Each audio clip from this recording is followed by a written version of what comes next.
The Silk Road and the Dream of the Endless Caravan. A long time ago, before the world was as it is now, before highways, emails, and airplanes, there existed a road unlike any other. It wasn't a single road, really, but a collection of winding paths and ancient trade routes that stitched together the great civilizations of the East and West. This was the Silk Road, and among the hundreds of merchants who once made their living there was one man named Azar. He was neither rich nor poor, neither young nor old. He was, instead, timeless. In the way that only those who travel can be, weathered by the sun, shaped by the wind, and smoothed by time. His life was the road, and the road was endless. Azar's caravan was modest. 3 camels, each with a personality of its own. The first, named Surya, was calm. She led the group with steady steps. The second, Dastan, was talkative in his own camel way, groaning and snorting as if commenting on every pebble beneath his feet. The third was little Mira, the youngest, born during a sandstorm under a blood-red moon. She was curious and quick, always veering slightly to one side, as if she longed to explore the dunes beyond the trail.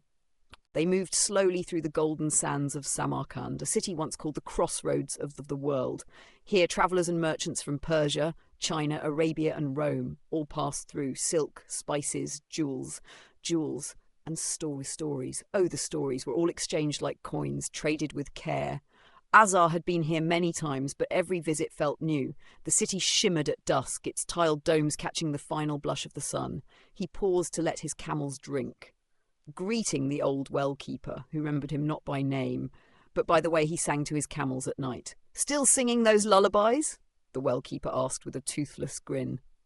Azar smiled. "They carry the dreams better when they hear music." The lanterns of Dunhuang. Their next leg took them east, toward China's ancient city of Dunhuang. The journey would take many weeks, crossing harsh deserts and windswept plateaus, but Azar welcomed it. Each mile gave him time to think about his father, who had taught him to trade, about his mother, who braided his hair when he was small and told him legends of dragons that slept under the earth.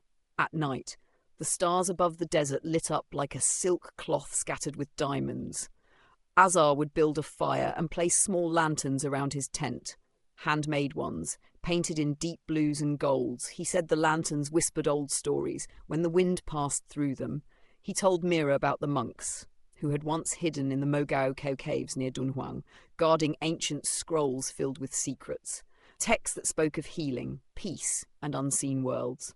"Do you believe in hidden scrolls, Mira?" he would ask. Brushing her fur gently, the camel would grunt, then curl her long neck around herself, drifting to sleep. The Great Wall and the Ghost Prince. One foggy morning, they arrived at the foot of the Great Wall. Here, the stones were heavy with time. Mist rolled down from the mountains, clinging to the structure like a memory. Azar walked alongside the wall, speaking softly to it, as if it could understand. "They say a ghost prince walks here at dawn," he told Surya. "He waits for a woman he once loved, a daughter of a Persian merchant who never returned." As the fog thickened, Azar thought he saw a silhouette near the battlements, tall, robed in white, but when he blinked, it was gone. Just a bird, perhaps, or the prince, still waiting. The paper city of Luoyang. Their path wound toward Luoyang, one of the ancient capitals of China. It was said to be the birthplace of paper, and the air smelled of ink, cedar, and jasmine. Azar visited the market square, exchanging silk for brushes and scrolls. He listened to poets reciting verses beneath willow trees and sat beside a pond, where koi swam in slow, dreamy circles. A scholar, old as the hills, wrapped in layers of white, offered Azar tea brewed from plum blossoms. "Do you write your dreams?" the scholar asked. "I carry them," Azar replied, touching the pouch around his neck. Inside were tiny drawings, sketches of places he'd seen, faces he might forget, and a map that led nowhere in particular. The scholar nodded. "Then you are a true traveller." The return west and the melodies of Persepolis. Months passed. The seasons shifted like the silks in Azar's satchel. Snow came to the mountains. Flowers bloomed again in the valleys. It was time to turn westward. He passed through Persia once more, through the ruins of Persepolis, where kings once walked, and their echoes still whispered through the columns. Azar sat among the fallen stones and played a reed flute. The melody was slow and soft, like a lullaby, meant to soothe not just his camels, but the stones themselves. People said the city was cursed, but Azar thought it was only lonely. He dreamed there of a golden bird that flew over the road, dropping feathers that turned into stories. In his dream, the bird told him, "No road is ever lost if you leave a song behind." The dreaming caravan. Azar continued his journey until the day he could no longer walk. He had grown old, and the road, long though it still stretched, no longer called him with the same voice. One final night, he stopped near a grove of date palms. He set his lanterns around the camp and lit them. The camels lay beside him. Surya, old and wise, Dastan, still complaining, and Mira, now full-grown and steady. Azar whispered to them, "When I am gone, follow the wind, the road will take you where you need to be." Then he closed his eyes, the stars spinning gently above. In sleep, he walked the Silk Road once more, young again. Carrying his dreams, leaving stories in every footprint, and some say on still nights in the desert when the moon is high and the sands whisper, a small caravan moves across the dunes, lit by glowing lanterns, forever walking the road, between dreams and memory. The journey of Mira, daughter of the desert. The morning after Azar closed his eyes for the last time, the desert was silent. The breeze moved gently through the date palms. The lanterns still flickered. Though the oil had nearly run dry, Mira stood quietly, watching her old master. She did not cry, for camels do not cry, but somewhere in her soul, a shift had taken place. She stepped forward, nuzzling Azar's hand one last time, then turned to the others, Surya, Dastan, the sand, the open horizon, and without a sound, the caravan moved forward. Mira led now. Though she was young, her steps were certain, her direction guided by instinct and wind and the stars Azar once pointed to. They walked by night, rested by day, the moon their lantern, the road their song. Other travellers began to notice them, a small caravan, without a human guide. Some said they were enchanted. Others said Azar's spirit still walked among them, and some simply watched in wonder, as 3 camels appeared at the edges of campsites, stayed for a time, then vanished again into the dunes. One evening, Mira stopped before a caravan of young traders. They offered her food, water, kindness. One girl, barely older than a child, spoke softly to Mira.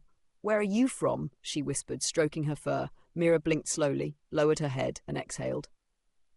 The girl smiled. As if she understood something unspoken, she tied a blue ribbon around Mira's neck. "You are not lost," she said. "You are remembering."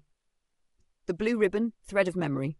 The ribbon was once nothing more than silk, a small thing, woven in a quiet workshop in Luoyang, dyed the colour of twilight, soft to the touch, light as air. It had no purpose. Not yet. It was tied into a trader's pouch, then forgotten, then found, until one day.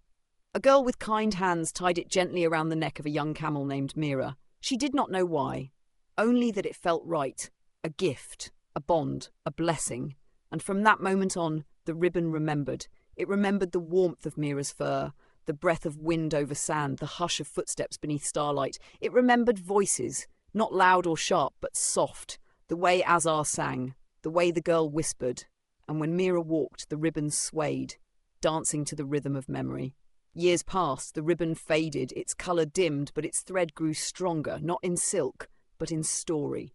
When the boy found Mira, the ribbon untied itself easily as if it had been waiting for the next hand. He wore it on his wrist, not as an ornament, but as a promise. To walk, to listen, to remember. He became a traveller too, not a merchant, but a collector of stories. He gave the ribbon away, again and again, to a girl who dreamed of clouds, to a boy who carved stars into driftwood, to a shepherd who whistled songs into the wind, and every time the ribbon changed hands, it carried something more, a laugh, a tear, a lullaby, a wish.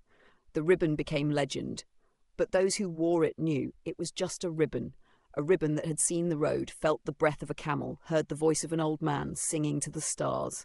Now, somewhere, in a small village, the ribbon rests, wrapped around the wrist of a child who hasn't yet walked the desert but dreams of it, and when the wind passes through the palms and the tent flaps stir in the night, the ribbon whispers, softly, always softly.